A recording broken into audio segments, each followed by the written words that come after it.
तो क्लास 12 के बच्चों खुशी से उछल पड़ो, क्योंकि 15 मार्च को होने वाला हिंदी का पेपर जिसको लेकर के सीबीएसई ने जारी किया है इंपॉर्टेंट नोटिस, उसके रिलेटेड मैं तुम लोगों को दो बहुत इंपॉर्टेंट न्यूज देने वाला हूं, बहुत इंपॉर्टेंट अपडेट देने वाला हूं। पहला, नई डेट, नया एग्जाम डेट जो हिंदी क्लास 12 का हिंदी पेपर अब कब होगा उसके बारे में, और दूसरा उसके डिफिकल्टी लेवल के बारे में। तो भाई अभी तक तुम्हें पता चल चुका है होगा कि जो पेपर है क्लास 12 का, उसको होली को देखते हुए सीबीएसई ने कहा है कि जो बच्चे एग्जाम देना चाहते हैं 15 मार्च को हिंदी का पेपर, वो दे सकते हैं। जिनका छूट जाए वो नहीं भी दे सकते हैं। एक्चुअली में देखो मसला क्या है कि आज होली है, लेकिन देश के बहुत सारे हिस्सों में जो है वो 15 तारीख यानी कि कल भी होली मनाया जाएगा।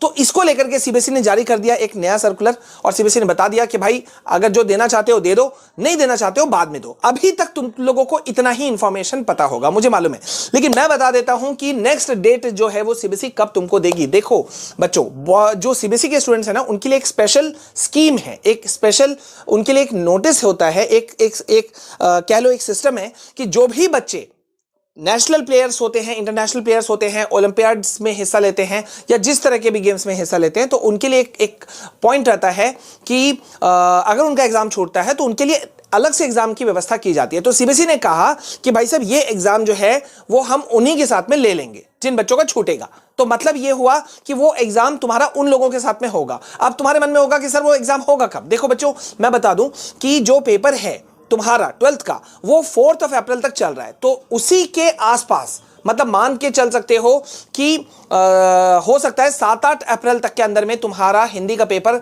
ले लिया जाए। ये तो पहला का आंसर हो गया। दूसरा तुम्हारा सवाल जो था कि सर डिफिकल्टी लेवल क्या होगा, क्योंकि मतलब हो सकता है कि भाई लाखों बच्चे हैं जो हिंदी का पेपर देते क्लास 12 का, तो कल बहुत सारे बच्चे एग्जाम दे दें, जाके दे दें भाई, ये हो सकता है।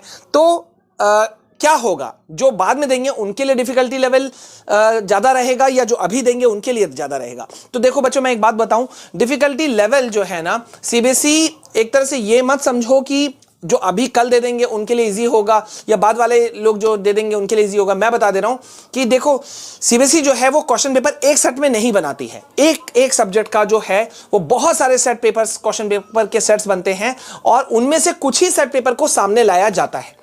ऐसी स्थिति में बचा के रखने के लिए सीबीएसई ऐसी स्थिति के लिए ही 15-15, 20-20 सेट क्वेश्चन पेपर बनवाती है। मतलब तुम्हारा हिंदी का सिर्फ 1-2 सेट पेपर नहीं बना है, 15-15 सेट बना हुआ है। उसमें से कल जो है वो सेट 1, सेट 2, सेट 3 जाएगा। ठीक है, अब डिफिकल्टी लेवल जहां तक मुझे लगता है फिर से वैसे ही होगा। सेट 1, सेट 2, सेट 3 में इस बार इश्यूज बने हुए हैं, तो इस बार भी इशू बना रहेगा। ये मार्क माई वर्ड्स, अभी ये चीज को लिख लो। तो इसका मतलब जो बच्चे बाद में पेपर देंगे उनको जो है वो नेक्स्ट छटा हुआ जो क्वेश्चन पेपर है सेट 1, सेट 2, सेट 3 बाद वाला, वो मिल जाए। तो मुझे लगता है कि जो बाद में देंगे उनका क्वेश्चन पेपर शायद इजी ज्यादा होगा। ये मेरा प्रेडिक्शन है, ये मुझे ऐसा लगता है। ठीक है, तो अभी फिलहाल वो सब चिंता छोड़ो, आज का होली का दिन है।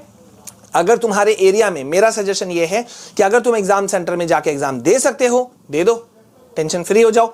और अगर किसी वजह से तुम नहीं जा सकते हो तो जो तुम्हारे लिए न्यू डेट आएगा वो मैं तुमको बता दूंगा।